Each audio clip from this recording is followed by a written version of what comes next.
Imagine your wife goes on a weekend trip. She comes home Sunday night. Same face, same voice, same scar above her eyebrow.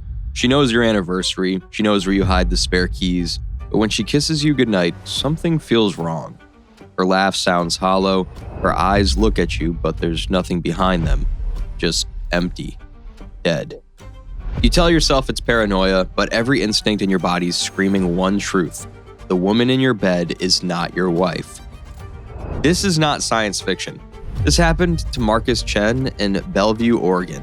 His wife, Rachel, left for a weekend couples retreat. The woman who came back wore Rachel's face perfectly. What Marcus discovered was so twisted that by the time he understood the truth, someone was standing over his bed with a syringe full of poison. Welcome back to Deadly Obsessions. Hit subscribe. Today's story, the person sleeping next to you might be the last person you should trust. Marcus and Rachel Chen had been married 6 years. He was a software engineer, detail-oriented.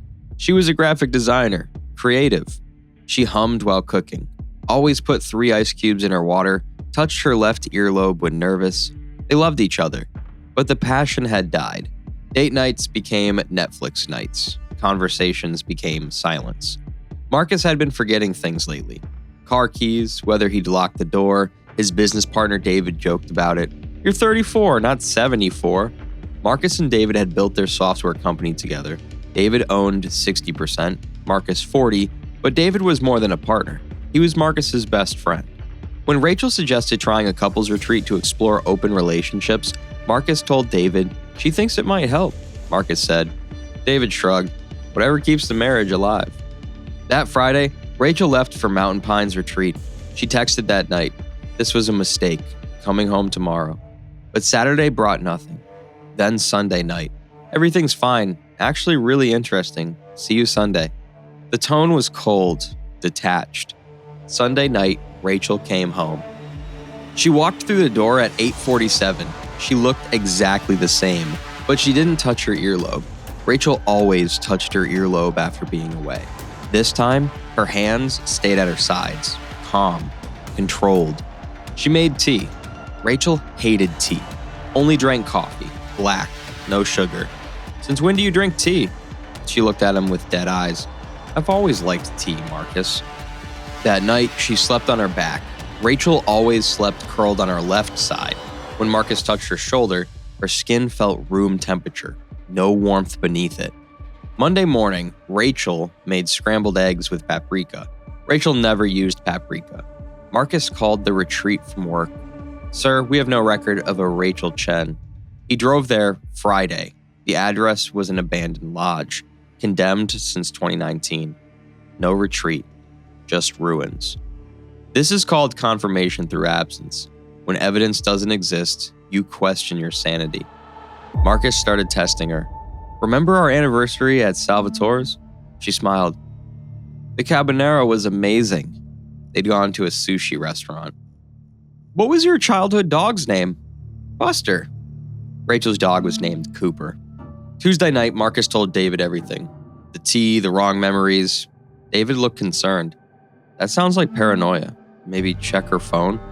Wednesday night, Marcus grabbed her phone, completely wiped. Factory reset dated Sunday. Thursday morning, Marcus woke up exhausted. He'd been waking up like this all week. He checked his arms, small puncture marks, fresh. Someone had been injecting him while he slept. The doctor's blood work showed zolpidem and propofol, heavy sedatives. That evening, Marcus confronted her. She didn't panic, just looked at him with empty eyes. Marcus, you're having a breakdown. Then she called his mother, on speaker. I'm worried about Marcus. He's been acting paranoid, accusing me of drugging him. His mother took her side. Someone had been building a narrative, preparing everyone to dismiss whatever Marcus said next. Friday morning, Marcus followed her.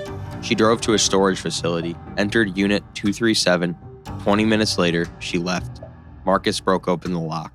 What he found inside made his blood freeze. Inside the storage unit, Marcus found hell organized like a boutique. Women's clothing by size, 7 driver's licenses, all blonde, all similar to Rachel. But the vanity table made him sick. Theatrical makeup, colored contacts, a container labeled silicone appliance, scar, left brow. She hadn't surgically altered her face. She was a professional mimic painting Rachel's life over her own. A laptop held files. Rachel Chen, acquisition complete. Documents detailing Rachel's routines, coffee order, earlobe touching, photographs from a distance, video files showed hidden cameras inside his house. Someone had watched them for months. Then the contract. Client, Marcus Chen, $250,000, his signature. But he'd never signed this. Marcus called David. Someone kidnapped my wife. There's cameras, a contract. Come to my place. Don't go to the cops yet. Marcus showed David everything. David scrolled through files. This is insane. David poured whiskey. That's the beauty, Marcus. You didn't hire her. I did. Using your laptop, your passwords. Marcus froze. The company shares. If you die, they go to your wife. Rachel hates me. She'd sell to competitors. But if Katerina is your wife when you die, she inherits everything. Already signed transfer papers to me. She doesn't look exactly like her. Close enough. Makeup, contact lenses, fake scar, but the real key was you. Visual agnosia. Trouble recognizing faces. The symptom of your condition. Your deteriorating brain ignored the imperfections. Your own mind tricked you. Everything went black. Marcus woke zip-tied to his bed frame. Plastic sheeting covered the floor. Katerina stood there. Next to her, David. You're awake, Katerina said, her voice different now. Deep, Eastern European. Good, I prefer when they're awake. David checked his watch. Make it quick, I'll warm up the car. He left. Katerina picked up a syringe. Potassium chloride stops the heart. Then Marcus remembered, 3 months ago, the neurologist. Early onset Alzheimer's. He'd hidden the files on his server. Only David had access. This is called exploitation of medical vulnerability. Predators target people in crisis who won't remember their decisions. Where's Rachel? Sedated in Vancouver, disposed of after we confirm your death. Marcus had been twisting his wrists for minutes, the cheap particle board giving way around the bolt. Katerina leaned over, found the vein in his neck. Marcus spat in her face. She recoiled. He yanked his arm up, screaming. The bolt tore through the rotting wood. His hand swung free with the wooden slat. Crack! The slat struck her in temple. She crumpled. The syringe skittered away. Marcus cut the zip ties. Footsteps. David walked in. Is it done? He saw Katerina. Turned. Marcus threw the hydrochloric acid. David's screams tore through the house. Marcus grabbed Katerina's phone, unlocked it with her dead face, found the Vancouver address, and drove 9 hours. At dawn, he found the warehouse. 6 hospital beds, 5 empty, 1 occupied. Rachel, unconscious, IV in her arm, breathing. Marcus carried his wife into the sunrise. Police found Katerina's operation spanned 7 countries. 6 other women never found. David survived, paralyzed from the neck down. Life sentence, tube fed. Rachel woke with no memory. Marcus and Rachel moved to Colorado. Witness protection. Separate rooms now. Katerina's service still runs. The network is global.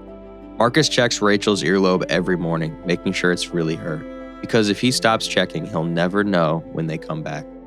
So the next time your partner seems different after a trip, trust your gut. The people you love are easiest to replace. Hit that like button. Tell me in the comments, would you notice if someone replaced your partner? This is Deadly Obsessions. Stay safe and stay suspicious.